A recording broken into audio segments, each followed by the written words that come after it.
अजा एकादशी व्रत कथा। नमस्कार भाइयों बहनों, जय माँ गायत्री। आप सभी का मेरे यूट्यूब चैनल शुभकर्माही अष्टों में स्वागत है। आज के इस वीडियो में सुनेंगे अजा एकादशी व्रत की कथा। भाद्रपद महीने में 2 एकादशियाँ आती हैं। जन्माष्टमी के बाद पड़ने वाली एकादशी को अजा एकादशी के नाम से जाना जाता है। शास्त्रों के अनुसार एकादशी का महत्व स्वयं भगवान श्री कृष्ण ने धर्मराज युधिष्ठिर को बताया था।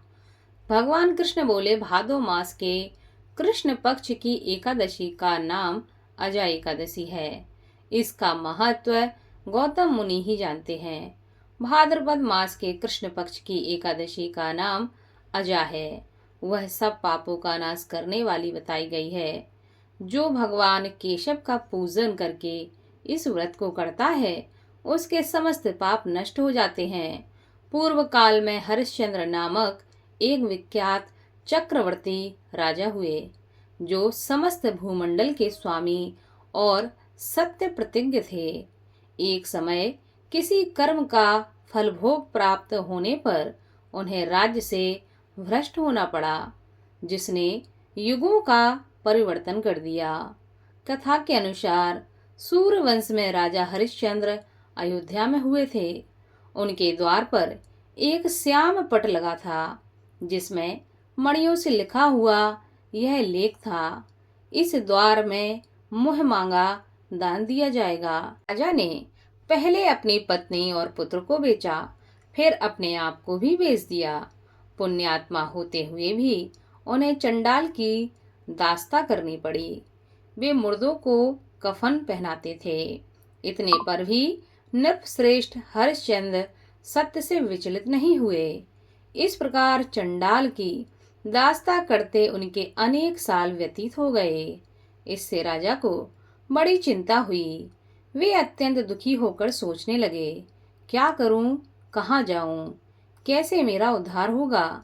इस प्रकार चिंता करते करते वे शोक के समुद्र में डूब गए। राजा को आतुर जानकर कोई मुनि उनके पास आए। वे महर्षि गौतम ही थे। श्रेष्ठ मुनि को अपने पास आता देखकर नृपश्रेष्ठ ने उनके चरणों में प्रणाम किया और दोनों हाथ जोड़कर गौतम के सामने खड़े होकर अपना सारा दुख समाचार कह सुनाया। राजा की बात सुनकर गौतम ऋषि ने कहा कि हे राजन, भादो कृष्ण पक्ष में अत्यंत कल्याणमयी अजा नाम की एकादशी आ रही है, जो पुण्य प्रदान करने वाली है। इसका व्रत करो, इससे पापों का अंत होता है। तुम्हारे भाग्य से आज के 7वें दिन एकादशी है। इस दिन उपवास करके रात में जागरण करना चाहिए। ऐसा कहकर महर्षि गौतम अंतर ध्यान हो गए। मुनि की बात सुनकर राजा हरिश्चंद्र ने उस उत्तम व्रत का अनुष्ठान किया। उस व्रत के प्रभाव से राजा सारे दुखों से पार हो गए। उन्हें पत्नी का सानिध्य और पुत्र का जीवन मिल गया। आकाश में दुंदुभियां बज उठीं। देवलोक से फूलों की वर्षा होने लगी। एकादशी के प्रभाव से राजा ने अपने राज्य को दोबारा से प्राप्त किया और अंत में वे पूर्वजन और परिजनों के साथ स्वर्गलोक को प्राप्त हो गए। राजा युधिष्ठिर, जो मनुष्य ऐसा व्रत करते हैं, वे सब पापों से मुक्त हो जाते हैं और अंत में स्वर्गलोक में जाते हैं। इसलिए हर व्यक्ति को अजा एकादशी का व्रत अवश्य करना चाहिए। व्रत ना भी कर सके तो भगवान लक्ष्मी नारायण का पूजन अवश्य करना चाहिए और भगवान के मंत्रों का जप करना चाहिए। ऐसा करने से भगवान की विशेष कृपा प्राप्त होती है और जीवन के समस्त संकटों से मनुष्य को मुक्ति मिलती है। इस कथा को पढ़ने और सुनने से अश्वमेध यज्ञ का फल प्राप्त होता है।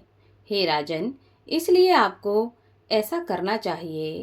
राजा युधिष्ठिर ने भगवान कृष्ण की बातों को सुनकर स्वयं भी इस व्रत को किया और आगे चलकर अपने राज्य को प्राप्त किया और अपने जीवन के संकटों से मुक्ति पाई। बोलो जय श्री हरि नारायण। इस कथा को ज़्यादा से ज़्यादा शेयर करें ताकि आपके साथ साथ आपके अपने भी इस कथा को सुनकर लाभ प्राप्त कर सकें और भगवान लक्ष्मी नारायण की कृपा उनके ऊपर सदा बनी रहे।